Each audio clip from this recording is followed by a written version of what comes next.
10 people who merciless killers let go free. Welcome back to Creepshow, where we delve deep into the darkest corners of humanity's most twisted minds. Serial killers are notorious for their horrific crimes that often defy any sense of logic or compassion. But even the most merciless killers sometimes do the unthinkable. They let someone go. Why? Was it an accident, a power play, or a rare flicker of humanity? In today's video, we're counting down 10 people who came face to face with death and somehow lived to tell the tale. Buckle up, it's going to be a chilling ride. Number 10. Jeffrey Rignall. Following a transportation and marijuana offer from John Wayne Gacy in March 1977, Jeffrey Rignall was chloroformed upon entering the vehicle. Gacy, who preferred torture to murder, often let victims leave, not without killing. Far from it. After killing 33 young men and hiding them under his floorboards, he was found on December 21, 1978. Gacy adored playing dress-up with a scary clown suit and cop uniforms. He learned to deceive guests by trapping kids in handcuffs and promising to help them escape. Having the key was the secret. Rignall wakes up handcuffed in Gacy's house. A mystery accomplice, and Gacy sexually raped him. Rignall survived behind a Lincoln Park monument, unlike many youngsters who were handcuffed by the killer clown. People believe Gacy thought he could get away with leaving the victims alive sometimes. Most would be terrified to come out as gay in the 1970s. Instead, Rignall staked around the highway exit where he was picked up and followed his attacker home. He reported his ordeal to authorities, but there was no arrest for months. Number 9. Kelly Garrett. When Kelly Garrett reported her 1996 David Parker Ray abuse, no one believed her. Local police believed her narrative of a man with a trailer-turned-torture chamber was too outlandish, and her spouse suspected she was hiding a drug binge or infidelity. All was true, though. For his handmade torture chamber, Ray became the Toy Box Killer. An automated message would outline the awful treatment victims would receive when they woke up in a gynecologist's chair. Ray would mutilate or kill his resistors, but he would disorient his more docile victims with medications and mind control before releasing them. Garrett barely remembered her time in the twisted toy box until police found her in 1999. Cynthia Vigil, another Ray victim, escaped the toy box when her torturer left the keys on the table. She escaped, so cops took her seriously. The injured woman wore just an iron collar and chains. When authorities detained Ray and searched his belongings, they found torture tapes of women. Searching for these women led to Garrett. Number 8. Elmer Wayne Henley and Rhonda Williams. On August 8, 1973, Elmer Wayne Henley and 15-year-old Rhonda Williams biked together, changing their lives. Despite having little at home, the teens supported each other. When Williams had a flat tire, Henley's elder friend, Dean Corll, reluctantly drove them home. He hated girls, so Williams was a hassle. When they arrived, they met Tim Curley, another local youngster Corll brought home. The three kids drank and smoked marijuana all night while Corll went to bed early. Williams woke up to a sidekick and yelling.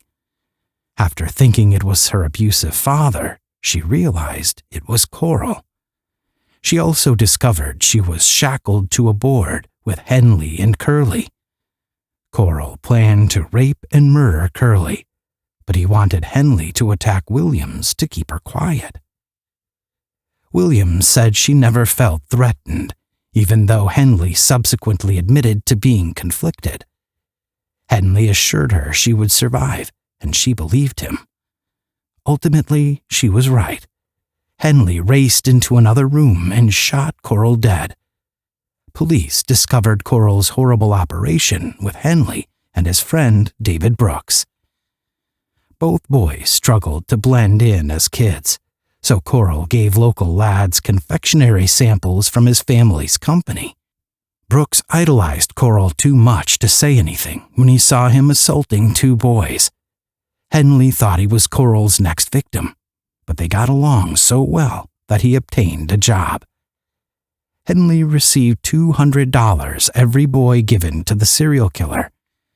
Teenage boys were killed in the Houston mass murders. Number 7. Lisa McVey. Bobby Joe Long kidnapped 17-year-old Lisa McVey from her bike on November 3, 1984. After being blindfolded and carried to Long's home at gunpoint, she was raped many times for 26 hours. McVey later remembered her prayer that he not murder her. She had excellent reason to worry. Long tormented Tampa in the mid-1980s. After picking up young sex worker Artis Wick in 1984, he committed his first murder. It was impulsive, but Long had hated women since boyhood when he saw his mother flirt and bring home strange men every night. He might have been all right without a motorbike accident-related head damage. He became angry and sex-obsessed after that, according to his ex-wife. He committed at least 50 rapes and 10 murders, so she divorced him. McVey deceived Long using her abusive childhood in detective shows. She told him it was sad how they met because she wanted to be his girlfriend. McVey continued once the plan worked. She glanced beneath her blindfold to see his car and plates, counted the stairs to the house, and fingerprinted everything she touched. She caressed his face to memorize it while soothing him. McVey wanted to live, but also be captured. She would imprison dangerous men again. Her abduction occurred decades ago, and she became a sheriff's deputy in the same era. Number 6. Rose Stewart. The night of March 29, 1984, Rose Stewart woke up to an intruder with a knife to her throat. Stewart feigned to like her attacker for 5 hours, like Lisa McVey. She quickly recognized that Dean Phillip Carter, the invader, relied on her fear. Therefore, she showed none. She reprimanded him lightly and enthusiastically, like a kindergarten teacher when he wounded her. To untie her, she said she wanted to hold and kiss him. Carter killed at least 4 women after leaving her alive. A 3-week rampage around the California coast killed Susan Knoll, Gillette Mills, Bonnie Guthrie, and Jeanette Cullens. Stewart wanted him in prison for what he did to her. Later, she slept in her living room with a loaded gun for weeks and spent the next 7 years ensuring his incarceration. She succeeded, and Carter is on death row in San Quentin, California. He is most known for his website, Dead Man Talkin', where he denies all offenses and criticizes the justice system for death row. His dislike of the death sentence makes logical sense as it affects him. Many are surprised that Stewart publicly agrees. She opposes the death penalty, even though she wants Carter to suffer. Number 5. Felicity Nightingale. Felicity Nightingale hitchhiked outside Gloucester in April 1980. She categorized males who gave her rides at 22 into 2 groups. Fatherly types brought her tea and warned her, or creeps made sexual comments the whole time. She considered hitching a demanding experience and a better alternative to poor public transportation. After being dropped off at a petrol station by a fatherly man, a stranger in a blue van offered to drive her. She made the stranger stranger as she chatted to him. When she declined, he became hostile and demanded she dump her items in his van. He then forced her to take tea with him and chastised her for hitchhiking. He then said she would never reach her home before dusk to persuade her to return to his. Finally, he reconsidered. She had to wait on the road for him to return after visiting a friend in town. Nightingale flagged down another driver and left home before he could. Before seeing his 1994 mugshot on the news, she had a horrible feeling about the blue van driver. Driver Fred West was one of the most renowned and prolific UK serial killers.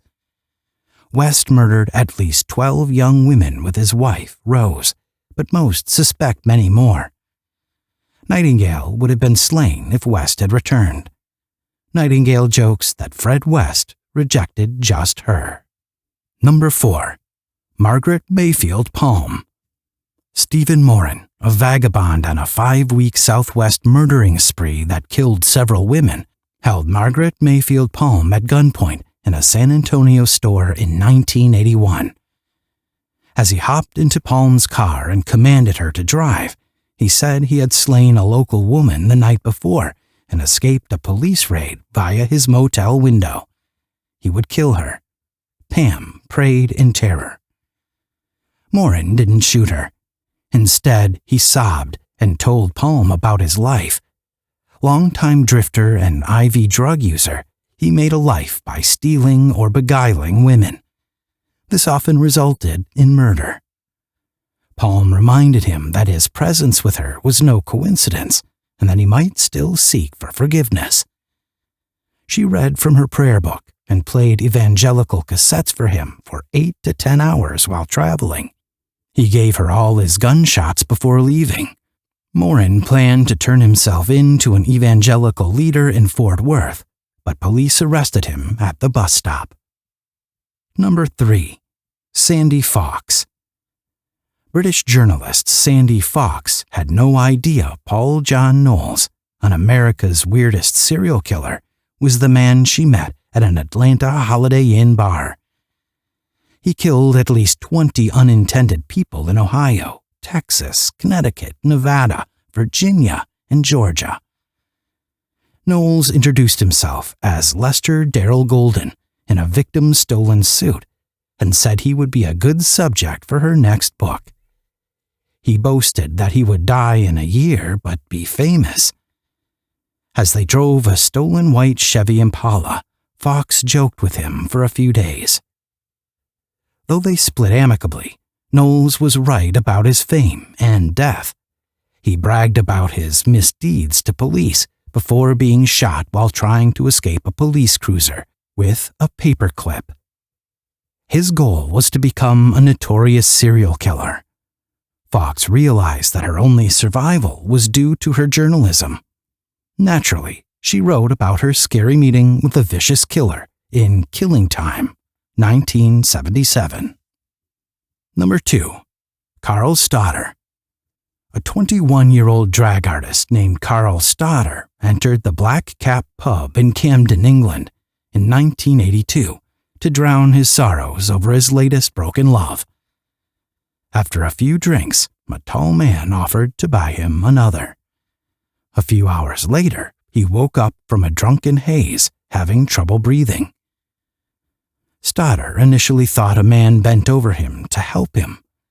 He understood this was false when the stranger dipped him in a bathtub and held his head underwater. He persisted in his gasps for air despite his pleading. Stotter stopped fighting. Dennis Nilsen, a serial killer who killed 15 young men, was the tavern patron. Drowning and strangulation were his preferred tactics for preventing people from inquiring about gay, homeless, or student guys. Necrophile Nilsen preferred his victims dead and dismembered. When Stotter stopped moving, Nilsen dragged him to the couch. As Stotter readied for the evening, he jumped up on the couch and licked his face. Nilsen froze. His victim survived. He had to decide whether to finish the task or revive the half-dead man on his couch. Strangely, Nilsen chose the second option. He warmed Stotter in his bed with his body heat. When Stotter woke up, Nilsen convinced him he had dreamt everything in his intoxicated state. Stotter even agreed to meet Nilsen later, thinking he had a bad dream. He skipped the appointment, but didn't report Nilsen to the police. Number 1. J. Roberts. J. Roberts was a fierce U.S. infantryman. Randy Kraft, one of America's most prolific serial killers, approached him in 1980 while working in the Walking Dead Marines unit. In a parking lot near San Clemente Beach, Kraft and Roberts discussed books, current events, and travel. Roberts, a tall, gorgeous Marine, fit Kraft. When Kraft invited Roberts back to his motel for a delicious drink, Roberts assumed he had become pals with a friendly and entertaining man. Randy Kraft was a perfect psychopath. He lured unsuspecting gay men with charisma and narcotics to kill and mutilate them privately, though not necessarily in that order. Authorities believe he committed more than 50 murders despite his 16 convictions. Kraft has remained silent about his crimes, so no one knows. Kraft realized it when he asked Roberts about gay sex. Kraft maintained that many Marines preferred gay sex. Roberts, who knew little about gay men and was feeling uncomfortable, suggested soliciting sex from a Marine to receive a right proper ass-kicking. Kraft slyly said he had to get one from his friends. Roberts left soon after, thinking he had influenced Kraft. It took decades for him to recognize the serial killer on the news. And there you have it. 10 chilling encounters with some of the world's most feared killers, where the victim inexplicably walked away. What drove these killers to let their victims go? Was it pure chance or something deeper? We may never know. But one thing's for sure. The survivors of these horrifying encounters live with memories that most of us could only imagine in nightmares.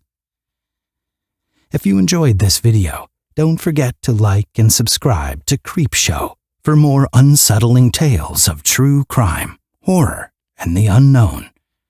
And as always, stay safe out there, because you never know what might be lurking in the shadows.